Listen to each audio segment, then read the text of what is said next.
America అధ్యక్షుడు Donald Trump ఇటీవలనే Britain మీద పెద్ద విమర్శ చేసుకొచ్చాడు. భారత మహాసముద్రంలో ఉన్న చాగోస్ దీవుల విషయంలో బ్రిటన్ తీసుకున్న నిర్ణయాన్ని గ్రేట్ స్టూపిడిటీ, టోటల్ వీక్నెస్ అని విమర్శించాడు. అసలు ఏంటిది అంటే, లాస్ట్ ఇయర్ 2025 మే నెలలో బ్రిటన్ ప్రభుత్వం మారిషస్ దేశానికి ఈ దేవుల్ని అప్పజెప్పేసింది, ఫ్రీడమ్ ఇచ్చేసింది. ఒకప్పుడు ఇండియాని ఆక్రమించుకుని ఆ తర్వాత స్వాతంత్రం ఇచ్చేసినట్టుగా అట్లా ఇచ్చేస్తూ ఒప్పందం చేసుకుంది.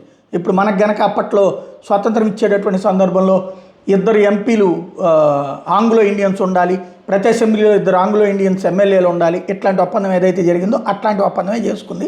అయితే అక్కడ వేరే ఒప్పందం అనమాట. అయితే ఆ దీవుల్లో అతిపెద్దదైన డియాగో గార్సియా అనే ద్వీపం మీద అమెరికా బ్రిటన్ కలిసి ఉపయోగించే చాలా ముఖ్యమైన సైనిక బేస్ ఉంది.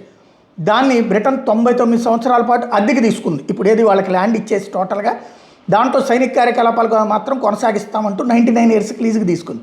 దీనికి బ్రిటన్ ప్రతి ఏటా మారిషస్కి సుమారు $101 మిలియన్, అంటే 100 కోట్ల రూపాయల దగ్గరగా చెల్లిస్తుంది. ట్రంప్ ఇప్పుడు ఈ ఒప్పందాన్ని తీవ్రంగా వ్యతిరేకిస్తున్నాడు. ఎటువంటి కారణం లేకుండా ఈ ముఖ్యమైన ద్వీపాన్ని ఎందుకు ఇస్తున్నారంటూ నిలదీస్తున్నాడు. చైనా, రష్యా దేశాలు ఇది చూసి బలహీనతగా భావిస్తాయి అంటూ ఆగ్రహం వ్యక్తం చేస్తున్నాడు. ఇది బ్రిటన్తో అమెరికాకున్న సంబంధాలు మీద ప్రభావం చూపెడుతుందా అన్నది ఇప్పుడు మరొక ప్రశ్న. వాస్తవానికి భారతదేశం చాలా సంవత్సరాలుగా మారిషస్ దేశానికి చాగోస్ దీవుల యాజమాన్యం అందాలని, సావర్నిటీ రావాలన్నటువంటిదే సమర్థిస్తూ వచ్చింది. మారిషస్కి చెందాలనే అంశానికి బలమైన మద్దతు కూడా ఇచ్చింది.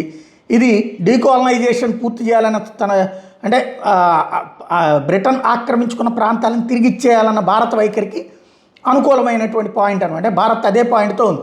వాస్తవంగా ఒప్పందంలో భారత్ పాత్ర కూడా ఉంది.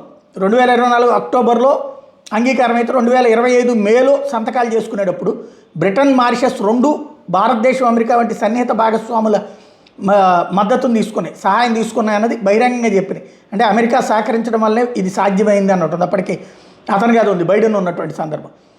ఇప్పుడు చూస్తే మారిషస్కి చాగోస్ దీవులు చుట్టూ ఉన్న సముద్ర ప్రాంతం పెద్దదవుతుంది. దాన్ని పర్యవేక్షించడం, నిర్వహించడం కోసం భారత్ మారిషస్కి సాయం చేస్తుంది. తద్వారా ఆ ప్రాంతం మీద మనకి గ్రిప్ ఉంటుంది. ఇందులో భాగంగానే భారత్కి చాగోస్ ప్రాంతంలో శాటిలైట్ స్టేషన్ లేదా సర్వైలెన్స్ మానిటరింగ్ సదుపాయాలు కూడా ఏర్పాటు చేసుకునే అవకాశం ఇస్తుంది.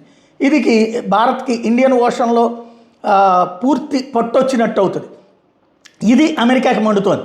చైనా ప్రభావాన్ని బ్యాలెన్స్ చేయడానికి కూడా ఇదే కీలకం. ఈ ప్రాంతంలో చైనాకి సంబంధించినటువంటి పెరుగుతున్న ప్రభావాన్ని కంట్రోల్ చేయడానికి కూడా. వాస్తవంగా అయితే అమెరికా దానికి సంతోషం వ్యక్తం చేయాలి. ఎందుకంటే తన శత్రువు అయిన చైనా వ్యవహారాల్ని భారత్ ఇకపైన మానిటర్ చేయగలదన్నది. డియాగో గార్సియాలో అమెరికా, బ్రిటన్ బేసులు ఉన్నటువంటి నేపథ్యంలో మాత్రం ట్రంప్ ఫీల్ అయిపోతున్నాడు. భారత్ మారిషస్తో కలిసి పనిచేయడం అన్నటువంటిది ఆయన ఫీల్ అయ్యి మరింత ఎక్కువైపోతుంది అన్నమాట.